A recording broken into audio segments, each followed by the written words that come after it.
Buona mattinata, grazie dell'invito, grazie della presentazione, grazie della presenza. Dopo il tempo di adorazione accompagnato dalla musica, dalla danza che abbiamo condiviso. Inizio io dentro appunto questa mattinata dedicata alla riflessione sul valore del silenzio come fonte di speranza e in particolare poi il silenzio nell'adorazione. A me è stato chiesto di fare un piccolo affondo, 35 minuti, questo l'ordine di grandezza, così ecco, capite più o meno quanto bisogna resistere, di fare un intervento di taglio un po' tra il culturale e il pastorale, cioè il valore, la ricerca del silenzio oggi e che provocazione è questa dal punto di vista della pratica pastorale della Chiesa. In un tempo così limitato evidentemente io non posso far altro che dare qualche piccolo spunto, piccolo suggerimento, ci aiutano le slide. Ho intitolato così: il bisogno di silenzio oggi, le possibilità di una ricerca ambigua. Le possibilità nella ricerca del silenzio oggi, ma anche il rischio di ambiguità nella ricerca oggi del silenzio. È un po' su questi due elementi che proviamo insieme a riflettere. Anzitutto, alcuni dati a livello culturale, diciamo così. Il primo dato che mi sembra importante è questo, che noi siamo immersi in una tensione. Non noi in Italia, in Europa, anche noi che siamo qui dentro in questa sala, in una tensione tra la continua ricerca di distrazione e la ricerca di silenzio. L'immagine è eloquente, quella della fanciulla a letto col suo marito, tutti e due sono intenti a guardare, ma anche noi che non abbiamo marito o moglie non siamo esenti da questo, cioè dalla ricerca continua di distrazione. Quindi attenzione, non è un discorso moralistico quello che facciamo, ha delle ricadute anche morali, ma è un discorso culturale dentro il quale ci siamo anche noi, preti e suore inclusi, così ci siamo proprio dentro tutti. Una tensione appunto tra ricerca di distrazione e però, è vero, anche una ricerca forte di silenzio a livello culturale. Vi ho riportato l'estratto di questo testo scritto una ventina d'anni fa, quindi copertina è fresca, ma in realtà il testo è un pochino datato. Sul silenzio, fuggire dal rumore del mondo. Lo leggiamo perché è interessante, dopo però dobbiamo contestualizzarlo, perché in questi 20 anni le cose sono cambiate non poco a livello culturale. Lo capite che è scritto un po' di anni fa, proprio per gli esempi che questo autore fa. Oggi innumerevoli fonti sonore saturano gli appartamenti, radio, televisione, elettrodomestici, cellulari, altoparlanti. In ambienti mal insonorizzati o per i quali non è mai stato previsto un abbattimento acustico tra un'abitazione e l'altra. Sempre più veicoli affollano strade e autostrade. Se confrontato con tutti gli altri sensi, l'udito risulta più vulnerabile. Rispetto a un cattivo odore o a una vista sgradevole è più difficile astrarsi dal rumore. Nelle città i rumori si susseguono come una presenza incessante nella vita delle persone. Automobili, camion, motociclette, bus, tram, cantieri, sirene delle ambulanze o della polizia, allarmi che scattano senza ragione apparente, attività promozionali, appartamenti dalle cui finestre spalancate la musica risuona a tutto volume. Pierre Sanson ha affermato che la città non può permettersi di sospendere la propria respirazione nemmeno per un secondo. Se il rumore del traffico dovesse estinguersi in pieno giorno, verrebbe da pensare che c'è ancora il Covid, che il respiro della città si sia fermato, che il suo cuore abbia smesso di battere. Un'improvvisa scomparsa del rumore fa paura. Poi contestualizziamo. Il silenzio produce angoscia, spinge a correre alla finestra per comprenderne le ragioni. Le città sono assordanti, le case difficilmente si difendono dalle infiltrazioni sonore, le conversazioni dei vicini, le loro liti, i loro spostamenti. Il rumore è un esercizio di potere sull'altro. Perché dico è un testo che ci colpisce, ma che dobbiamo anche contestualizzare? Guardate questa immagine è l'inaugurazione dell'Apple Store, cioè il negozio dove si vendono gli Apple, il mio non è un Apple, ma insomma, ecco, gli iPhone e tutti i prodotti Apple a Milano, non di quelli strani degli americani che sì, viene da lì, ma a Milano. Guardate quei matti in coda, ma magari tra i matti ci potevamo essere anche no, suore lì col velo non ce ne sono, però per dire tra i matti ci siamo anche noi, tutto sommato. Magari l'avevano tolto, nascoste, ma proviamo a fare un aggiornamento di quella frase, di quei pensieri di Le Breton. Oggi il rumore è certamente quello dell'udito, ma pensate, tra virgolette, al rumore, a livello culturale in cui siamo immersi con la vista. Continuamente siamo attaccati a questa cosa e a tutti gli altri dispositivi, il computer. Il rumore dei social, appunto, l'ho chiamato, dove c'è un imperativo, devi comunicare, postare, devi rispondere, e se uno non ti risponde ti agiti, ti preoccupi perché non mi risponde, ha visualizzato il messaggio, non risponde, e quando manca la corrente, nel panico, e quando WhatsApp salta, ogni tanto, ogni qualche mese succede che per qualche minuto, per qualche ora il collegamento non funziona bene, disastro. Questo, ripeto, non solo per gli altri, per noi, anche per noi che siamo qui. E tutto questo ha potere su di noi, ha il potere di inserirci dentro questa spasmodica continua ricerca di distrazione, di inserirci dentro una logica di potere che ci controlla. Guardate appunto il potere di mettere in fila al caldo, perché era estate, al sole, lì in coda queste persone per fare che cosa? Avere la possibilità il primo giorno di inaugurazione andare all'Apple Store. Siamo tutti diventati matti.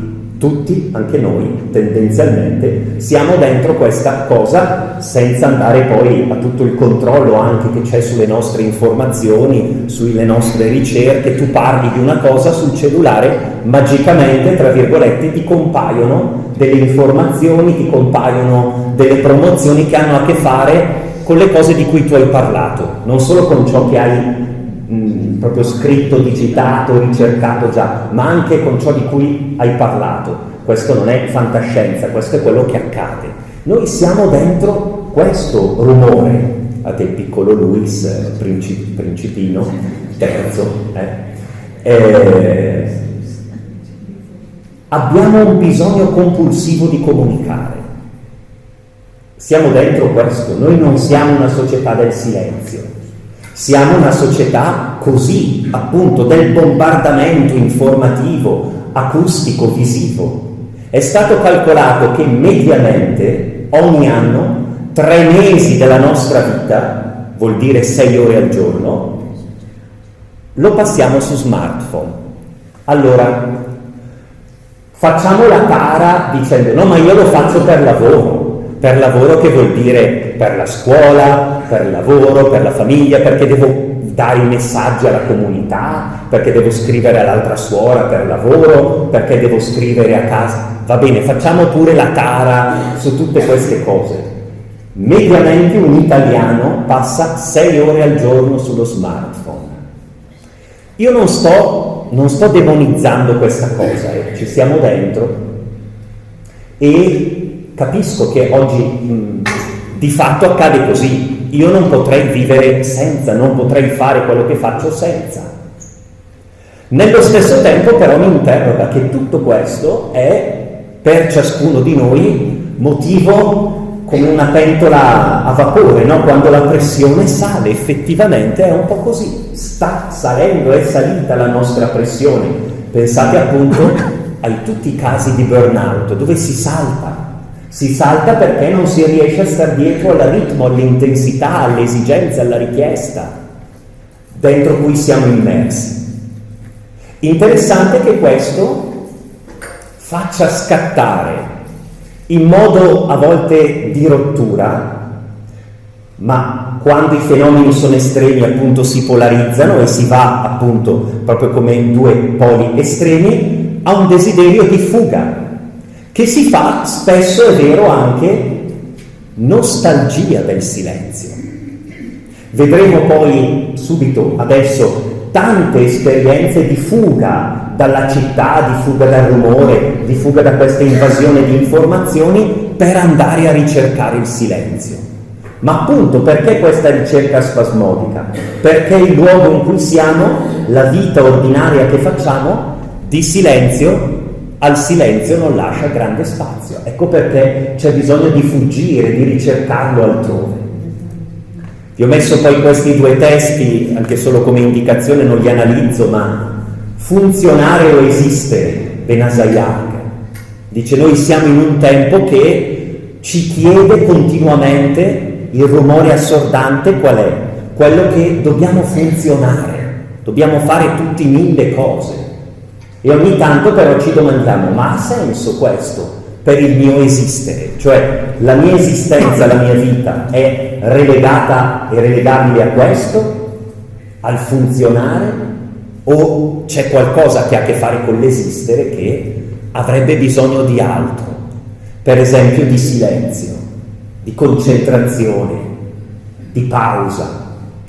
Come il linguaggio, come la comunicazione. Ecco l'altro testo, lascio a voi la lettura del cognome perché non so leggerlo, Byung-Chul Han, qualcosa del genere, ecco. La crisi della narrazione, ha scritto questo interessante volumetto, sono tutti e due piccolini, se volete leggerli, sono piccolini. Che cosa dice questo autore? Ci manca talmente tanto il silenzio, la capacità di pausa, che di fatto non sappiamo più narrare, sappiamo informare. Cioè la nostra comunicazione è una comunicazione fatta del susseguirsi di informazioni. Ma un conto è l'informare, un altro è il comunicare. Il comunicare ha bisogno di narrazione, ha bisogno di pause, di silenzio, che danno il ritmo alla comunicazione. Ma capite, narrazione qui vuol dire entrare nella profondità dello scambio con l'altro, con gli altri. È proprio per questo motivo, credo, che a livello culturale, stiamo facendo sempre un'analisi di taglio così culturale, complessiva, c'è insieme a questo silenzio, insieme a questo rumore assordante che non ci lascia tregua, la ricerca un po' esaltata, un po' spasmodica a volte, del silenzio. La ricerca appunto di una pausa, di qualcosa che interrompa. Se andate su internet e cercate su un qualunque motore di ricerca, appunto mettete ricerca del silenzio oggi, guardate, vi esce l'imbarazzo della scelta. Io poi mi sono dovuto fermare perché sennò appunto era una di quelle distrazioni dove c'è talmente un mondo, non solo di alcune zone strane del mondo, a parte che noi diciamo sempre che sono strani gli altri, probabilmente poi gli altri dicono che siamo noi belli strani, ma anche proprio da noi. Ho trovato questa pubblicazione, la ricerca scientifica sul silenzio, cioè una ricerca di qualche mese fa, pubblicata su internet, ricerca scientifica sul silenzio. Leggo così per divertimento, tra virgolette, insomma, qualche passaggio di questa ricerca che vi ho riportato. Il silenzio apporta importanti benefici sulla nostra salute globale, per esempio in termini di riduzione dello stress, miglioramento del sonno, chiarezza mentale, creatività potenziata, miglioramento della concentrazione, aumento della consapevolezza, benessere emotivo, eccetera. Alcuni studi scientifici, e non sono dichiarati, ma prendiamoli anche per buoni, suggeriscono che il silenzio sia coinvolto nella genesi neurale. Altri confermano una correlazione con cambiamenti cerebrali, in particolare nel fascicolo uncinato, non chiedetemi cosa sia, per cercare che collega il sistema limbico alla corteccia prefrontale, implicato in molte funzioni come l'apprendimento, la memoria, il linguaggio, l'elaborazione socio-emotiva. Al di là dell'enfasi di tutti questi nomi, un po' è vero, tutti abbiamo imparato e tutti siamo maturati perché abbiamo avuto occasioni, possibilità, obbligo magari anche di silenzio e non di continuo bombardamento. Ancora, durante la pandemia uno studio tedesco ha analizzato la rilevanza della natura e del silenzio come risorse per far fronte all'emergenza. È emerso il beneficio che può trarsi da momenti di silenzio e quiete intenzionalmente scelti. Ulteriori studi testimoniano l'effetto positivo della meditazione seduta e silenziosa sul benessere e del silenzio in contesti terapeutici ed educativi, con significativo aumento del rilassamento, miglioramento degli stati d'animo, positiva alterazione della percezione del tempo. Uno studio interdisciplinare e multidisciplinare in una prospettiva teorico-scientifica e pratico-applicativa è necessario per fare progressivamente maggiore luce sul tema. Mentre dico questo mi viene in mente la mia maestra laica dell'asilo, ci faceva fare, visto che c'è qui la suora che poi era succeduta alla superiora dell'asilo Garpelli, quindi io non avevo avuto lei ma la suora precedente, noi facevamo il gioco del silenzio, bisognava mettere le mani così dietro la testa così e bisognava stare in silenzio. Veramente era il modo con cui lei qualche minuto riusciva a fargli posare le orecchie. C'era il gioco del silenzio, non quello col gesso, ma proprio lì bisognava mettere, eravamo piccolini all'asilo, però mi è rimasto un po' un incubo, ma c'era il gioco del silenzio, così. Un paio d'anni fa è stata fatta una ricerca nella zona, però va bene, un po' sono cresciuto grazie anche al gioco del silenzio, ho fatto bene. Qualche anno fa è stato fatto, 2 o 3 anni fa, una ricerca soprattutto nella zona piemontese, specifica di Torino. Religione sotto spirito, viaggio nelle nuove spiritualità. Cioè questi autori di taglio sociologico hanno analizzato tutta una serie di esperienze, di piccoli gruppi, di comunità, che si dicono spirituali, cioè che propongono delle esperienze spirituali. Vedremo poi il legame / il salto di cosa noi intendiamo con vita spirituale, con esperienza spirituale, in particolare quando Donezio ci parlerà del silenzio nell'adorazione. Ma queste comunità si dicono, cioè si presentano, se cerchiamo i loro siti su internet, come comunità spirituali. Ne hanno recensite questi autori in modo particolare 3 tipologie, tutte appunto collocate proprio in Piemonte, attorno alla zona di Torino. Ho messo 3 esempi. Primo, questa comunità spirituale da Manur. Se volete dettagli andate su internet, non ci sono mai stato, ma se siete interessati andate lì. Un filone di tutte queste comunità che ricercano un rinnovato legame con la terra. Il silenzio appunto dello stare in mezzo alla natura. Secondo filone, comunità spirituali di meditazione. Vi ho citato questa, Zorba al Buddha, che sembra un po' un'imprecazione, ma centro di meditazione Zorba al Buddha delle colline astigiane. Appunto, anche qui il silenzio in mezzo alla natura, ma soprattutto per ritrovare il benessere personale. Quella roba che in piccolo diciamo anche noi, quando diciamo devo staccare appunto e fare silenzio. Già, ma quale silenzio? Vissuto come? Terzo filone, quello della magia e dell'esoterismo, che è molto sviluppato anche da noi, senza che lo si sappia, lo si veda, ma è particolarmente sviluppato nella zona di Torino, certamente questo anche per ragioni storiche e così via. Tutto un filone appunto di ricerca del magico, dell'esoterico, la rievocazione dei morti, la magia, l'occulto, ciò che ha a che fare col silenzio anche. Interessante la presenza di questi filoni, che questi autori raccolgono attorno a questa idea.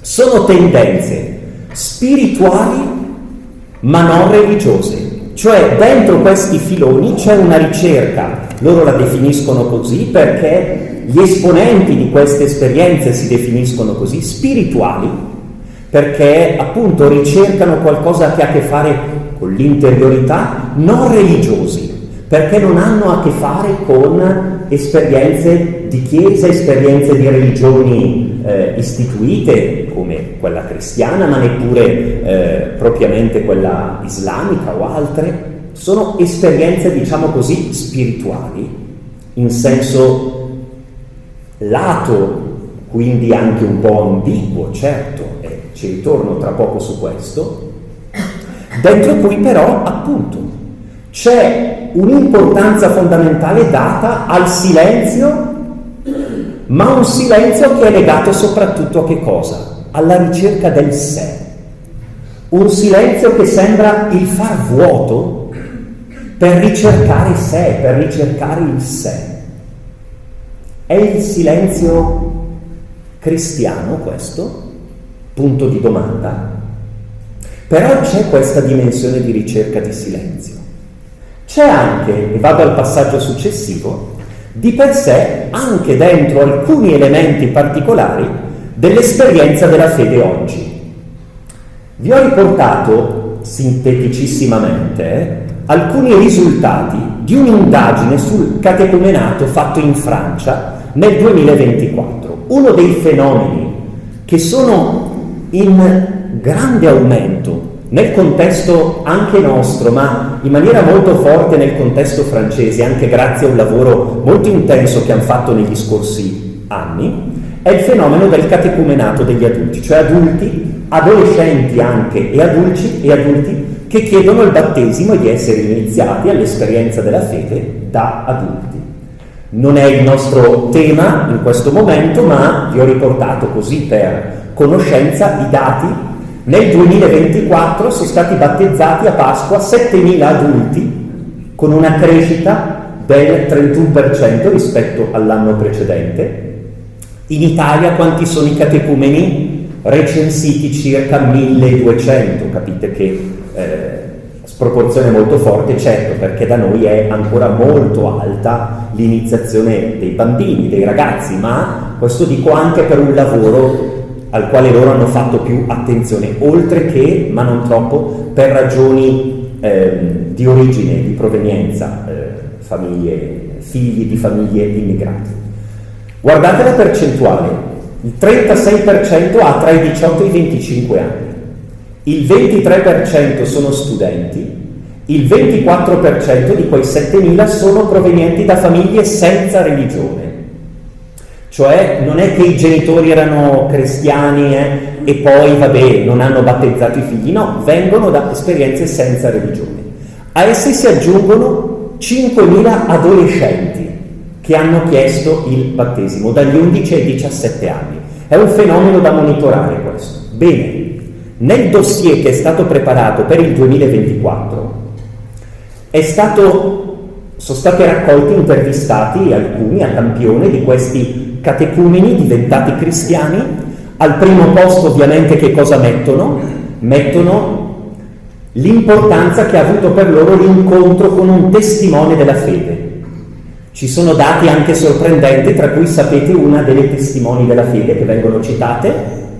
La suocera. Pensate lo spirito come lavora. Guardate che non è una battuta, suona strana, ma è vera questa cosa. Cioè i mariti della figlia, della signora, grazie alla moglie, vanno in casa e la testimonianza della suocera in questo caso produce il miracolo della fede. Sembra una battuta, ma non è una battuta, è proprio segnalato questo. Interessante, qui serve al nostro discorso il fascino, l'aiuto in questo caso, perché sono approdati alla fede questi, che ha avuto per questi 7.000 e 5.000 l'importanza del patrimonio religioso, traduco, entrare in una chiesa. E che cosa sottolineano della chiesa? 2 elementi, così recupero la citazione di Suor Laura: la bellezza e il silenzio. Quanto è importante il silenzio come veicolo dentro il quale si trasforma la nostra ricerca, e la nostra ricerca incontra forse qualcuno. Lo testimoniano loro. Secondo piccolo assaggio dentro la nostra esperienza cristiana, alcune indagini recenti sui giovani, anche in Italia proprio. Vi ricordiamo anche il nostro Papa guardando questa immagine. Cerco dunque e credo i giovani una nuova spiritualità. L'Istituto Toniolo di Milano in questi anni sta facendo varie ricerche sul tema dei giovani, sulla fede dei giovani, sulla ricerca spirituale da parte dei giovani. Interessante che questi giovani parlano di 3 luoghi spirituali per loro, cioè che li hanno aiutati a stare dentro l'esperienza di fede. Tendenzialmente questi, rispetto ai francesi, sono giovani rimasti dentro, cioè nati, battezzati da bambini, quindi da sempre dentro l'esperienza della fede, sottolineano anche loro la natura. E questo è un elemento di cui tener conto. Pensate all'importanza, allo sviluppo dei cammini, dei pellegrinaggi, dei cammini in questi ultimi anni.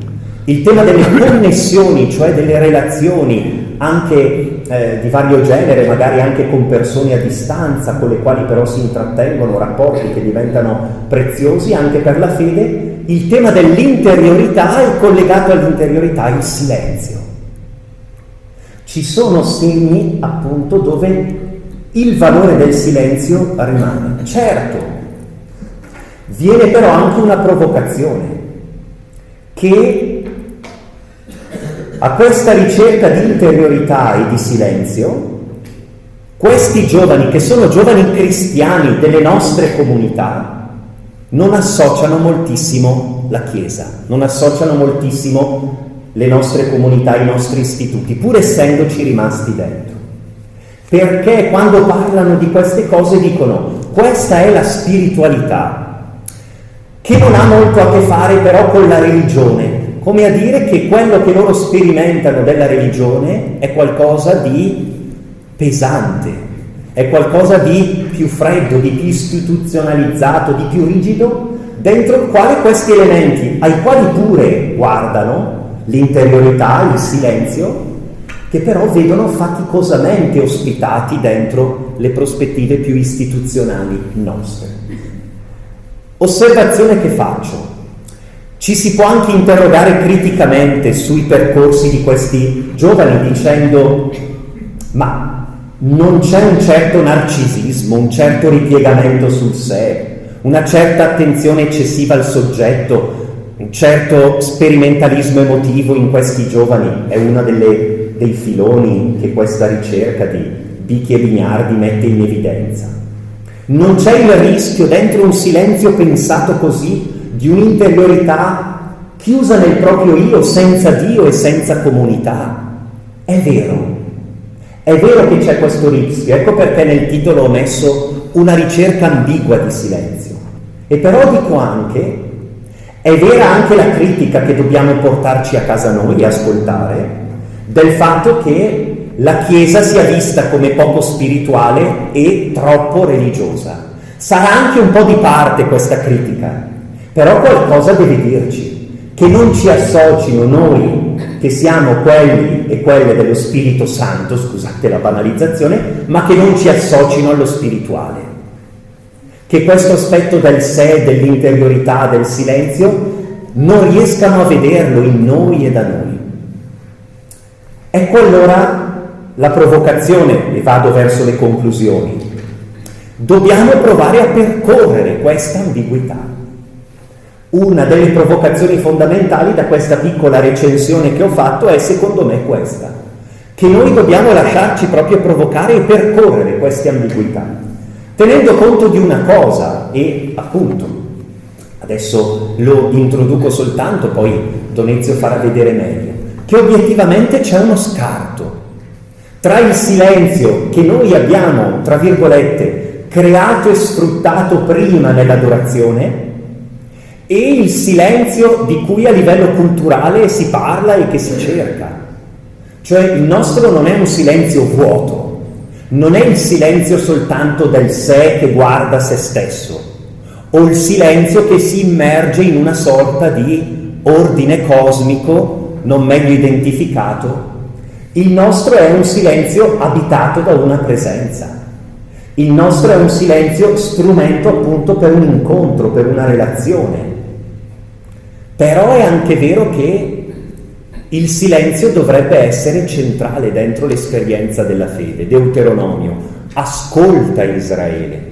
Potremmo dire il primo comandamento di Dio: ascolta. E per ascoltare sappiamo tutti, bisogna far silenzio, come siete obbligati in questa tortura a fare voi con me per ascoltare, ma bisogna far silenzio per ascoltare. Facciamo silenzio, Bonhoeffer, prima di ascoltare la parola, perché i nostri pensieri sono già rivolti verso la parola. Facciamo silenzio dopo l'ascolto della parola, perché questa ci parla ancora, vive e dimora in noi. Facciamo silenzio la mattina presto, perché Dio deve avere la prima parola. Facciamo silenzio prima di coricarci, perché l'ultima parola appartiene a Dio. Facciamo silenzio solo per amore della parola. Provocazione fondamentale, che è un po' il cuore di quello che vi lascio. La nostra pastorale ospita il silenzio. Le nostre comunità sono capaci di stare su questa dimensione del silenzio, oppure anche la nostra pastorale è una pastorale che prolunga il rumore che bisogna sempre fare qualcosa, il rumore che bisogna mettere sempre parole, il rumore che bisogna sempre mettere immagini, il rumore che bisogna sempre riempire l'agenda, il rumore che bisogna sempre star dentro dei percorsi predefiniti. Sarà anche parziale quello che ci dicono i giovani o quello che ci dicono i catecumeni francesi, ma lì dicono: ma c'è spazio per un silenzio che mi aiuta a riflettere, che mi aiuta a rivedere alcune cose della vita, anche un po' che mi aiuta a capire che io posso riappropriarmi personalmente dell'esperienza della fede. Lo dico della vita delle nostre comunità, lo dico delle nostre liturgie, della nostra preghiera. Come sono le nostre liturgie? Come è la nostra preghiera dentro le nostre comunità? Evidentemente qui l'adorazione dalle sacramentine è chiaro che non può che essere ottima, è evidente, ed è un'eccezione magari l'aver collocato qualcosa di particolare oggi dentro l'adorazione, ma tendenzialmente un'adorazione silenziosa, guidata, certo guidata e nutrita di parola, perché noi non adoriamo nel vuoto, noi adoriamo anzitutto guardando e ascoltando, però il silenzio. Ecco, la nostra pastorale ospita il silenzio, provoca anche col silenzio. Mi ha colpito molto questo aspetto e riflettere su questo, perché vi leggo questa citazione di Guardini, sono alla fine. Ogni forma di vita liturgica rettamente intesa fluisce dal silenzio. Senza il silenzio tutto in essa si scolora. Non si tratta di qualcosa di strano o di vago estetismo. Per noi si tratta di qualche cosa di molto serio, di molto importante, purtroppo, non lo si può negare, di molto negletto, del primo presupposto di ogni azione sacra. Solo nel silenzio può formarsi l'attore dell'azione sacra, la comunità, e delinearsi lo spazio in cui essa si compie, la Chiesa. Così si può dire con ragione che l'attuarsi del silenzio rappresenta l'inizio dell'azione sacra. Questo testo mi ha spiazzato perché? Perché dentro di me dicevo, se io avessi dovuto rispondere alla domanda qual è la condizione previa che non può non esserci per rendere possibile una azione liturgica significativa, sapete cosa avrei risposto? Non scomunicatemi, non ditelo troppo al vescovo, ma a me il primo pensiero che è venuto era questo, che tutto sia ben predisposto, che ognuno sappia cosa deve fare, che il prete sappia cosa dire, che ci sia chi fa i canti, che ci sia chi serve, che tutto sia ben predisposto. E Guardini dice il silenzio, che non è la negazione di quello che ho detto io, però non basta, è un ingrediente decisivo altro. E penso che su questo la nostra pastorale, non ho evidentemente la possibilità di approfondire questo e sarei anche un po' in difficoltà a farlo, ma la lascio come provocazione. La nostra pastorale riproduce, amplifica il rumore che abbiamo attorno, dell'udito, della vista, o siamo capaci appunto di sfruttare il silenzio come veicolo fondamentale dentro cui il Signore parla e che ci consente di incontrare il Signore? Nulla è efficace quanto il silenzio carico di Dio, la preghiera, una frase della madre Canopi, appunto la preghiera come silenzio carico di Dio. E allora direi, come consegna, quale pedagogia del silenzio possiamo sviluppare dentro le nostre pratiche pastorali, dentro i nostri cammini di iniziazione cristiana? Silenzio come principio pastorale, non l'unica cosa da fare, perché non si può vivere solo di silenzio, ma certamente recuperare questa dimensione che non a caso a livello culturale viene cercata e anche molto. Mi fermo qui, erano appunto soltanto alcune suggestioni, provocazioni un po' sulla cultura, sulla nostra pastorale oggi. Grazie.